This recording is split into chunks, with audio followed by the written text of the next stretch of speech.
France Info. 2 policiers ont été donc sérieusement blessés hier soir à Herblay dans le Val d'Oise. L'un d'entre eux est entre la vie et la mort après une agression dont l'origine reste assez inconnue, mais dont l'épilogue est extrêmement violent. Ces policiers ont été roués de coups, leurs armes dérobées. Le fonctionnaire grièvement touché a été atteint par 4 balles. Agression survenue, Jérôme Jadot, alors que les 2 policiers étaient en mission de surveillance. Oui, c'est dans une vaste zone industrielle que les 2 policiers étaient en planque, une zone industrielle décrite comme habituellement calme par les salariés qui y travaillent. Les policiers effectuaient leur mission de surveillance en civil, dans une voiture banalisée. C'était dans le cadre d'une enquête pour tentative d'enlèvement. Vers 22h, ils sont donc agressés par 3 personnes. De sources proches de l'enquête, ces agresseurs auraient d'abord pris les fonctionnaires pour des gens du voyage. Ceux-ci ont alors décliner leurs qualités, montrer leur carte de service, ce qui n'a pas empêché l'agression de se poursuivre.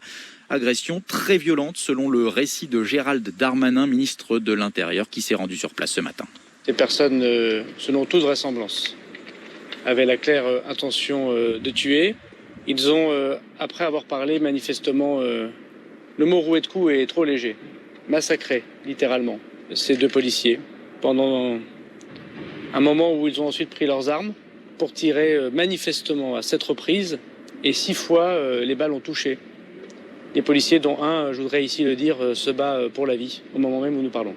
Ce sont des actes de grande sauvagerie contre des policiers et dont personne ne pouvait manifestement ignorer qu'ils étaient des policiers. Gérald Darmanin qui s'est rendu au chevet du fonctionnaire le moins grièvement blessé, un major de 45 ans touché par 2 impacts de balles aux jambes et frappé à de multiples reprises au visage. Son collègue, un gardien de la paix de 30 ans, a lui reçu 4 balles dans le bas du corps. Il souffre aussi d'une fracture du crâne.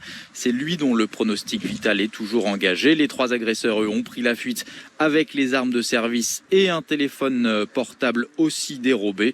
Ils sont évidemment activement recherchés. Jérôme Jadot à Herblay dans le Val d'Oise, et l'enquête est ouverte pour tentative de meurtre en bande organisée sur personne dépositaire de l'autorité publique. Bonjour Christophe Rouget. Bonjour. Vous êtes secrétaire général du syndicat des cadres de la sécurité intérieure CFDT. Avez-vous d'ailleurs des nouvelles plus récentes de ces 2 policiers ? Ou pas plus que nous. Malheureusement, c'est une affaire très grave qui s'est déroulée cette nuit. Nous avons toujours un collègue qui lutte pour survivre, qui pourrait perdre éventuellement un de ses membres. Donc, c'est une affaire très grave et j'ai une pensée pour toute sa famille, pour les familles de nos collègues. Vous imaginez juste un instant, quand on voit de tels faits, le sentiment que peuvent avoir un mari, une épouse, quand il voit sa compagne ou son compagnon qui ne rentre pas à l'heure. Voilà la réalité des familles de policiers aujourd'hui, suite à des affaires d'une telle violence. Il y a des choses que l'on sait, d'autres que l'on ignore encore. Christophe Rouget, l'enquête ne fait que commencer. Ce qui est sûr, c'est que les policiers n'étaient pas en tenue, c'est ça, hein, ils étaient en civil et voitures banalisées. Oui, il y a une enquête en cours qui déterminera les conditions de cette tentative de meurtre. Mais une chose est claire, lorsque vous prenez une radio de policier, lorsque vous prenez des armes, et lorsque nos collègues, puisque celui qui a pu parler, donc cet exprimé indique, avait annoncé sa condition de policier, ces individus savaient pertinemment qu'il s'agissait de policiers. Ils n'ont eu aucune peur et ont essayé, après les avoir tabassés à mort, de les tuer par 6 ou 7 coups de feu. Christophe Rouget, est-ce qu'un policier est plus vulnérable quand il est... alors, ils étaient armés, hein, mais quand il n'est pas en tenue, ou alors c'est équivalent? Est-ce qu'il y a quelque chose où on est moins vigilant? Je ne sais pas.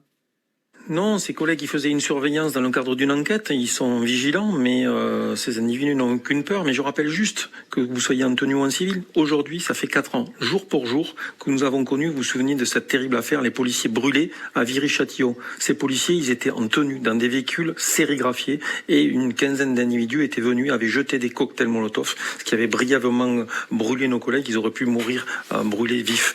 Donc vous voyez que vous soyez en tenue ou que vous soyez en civil, le métier de policier, il y reste dangereux et ce sont aujourd'hui des cibles privilégiées, non seulement des terroristes, mais aussi tous les jours par des voyous, mais aussi par les gens ordinaires qui, dans le cadre de contrôle routier, refusent de s'arrêter et foncent sur les policiers. Là, en l'occurrence, on ne parle pas de quelque chose d'ordinaire, hein, Christophe Rouget. Non, d'accord. c'est une affaire très grave et je crois que nous devons avoir une prise de conscience de tous les politiques. La sécurité, les Français, ils ont conscience de cette insécurité, ils ont conscience de l'augmentation de la violence, c'est leur priorité. Mais il faut que toute la classe politique, elle réagisse parce que nous avons une société qui s'est divisée, nous avons dans des banlieues, des quartiers où nous avons un apartheid social, économique, des quartiers qui sont gangrénés par les trafics de drogue et donc il faut maintenant mettre un plan pluriannuel pour assurer la sécurité des Français, mais il faudra aussi jouer sur tous les leviers, l'éducation, une répression de la justice efficace, rapide, si on veut retourner cette tendance, cette aggravation qui s'accumule d'année en année. En même temps, Christophe Rouget, Jérôme Jadot le disait tout à l'heure, on n'est pas dans une zone, un quartier connu pour être spécialement agité, spécialement chaud. Ça veut dire qu'ils étaient là au mauvais endroit, au mauvais moment, en croisant surtout par hasard des mauvaises personnes. Ça, c'est l'enquête qui va le déterminer. On ne sait pas encore quelles sont les conditions exactes de la présence de ces 3 individus qui sont recherchés. Donc ça, l'enquête va le déterminer. Nous sommes quand même dans un département qui est quand même très touché par la délinquance, le Val d'Oise. Donc l'enquête va déterminer ces conditions. Et je lance un appel d'ailleurs pour que personne ne mette sur les réseaux sociaux les images dues ou des mises en cause potentielles. Laissons travailler les enquêteurs. N'allons pas engendrer des difficultés pour cette enquête. Laissons travailler les enquêteurs. Il va forcément y avoir un débat après cette agression d'hier soir. Y a-t-il des mesures qui peuvent être prises pour que des policiers, dans des cas identiques, soient moins vulnérables? Ils étaient armés en même temps. Que peut-on faire de plus?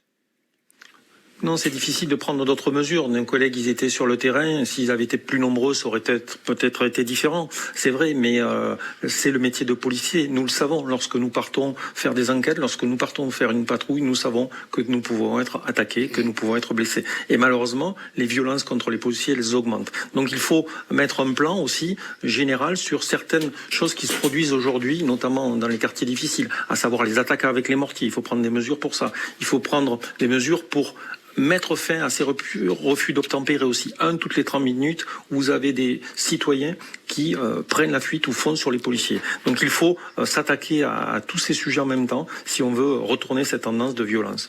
Merci beaucoup Christophe Rouget. Je rappelle donc que vous êtes secrétaire général du syndicat des cadres de la sécurité intérieure CFDT. Merci beaucoup d'avoir été sur France Info.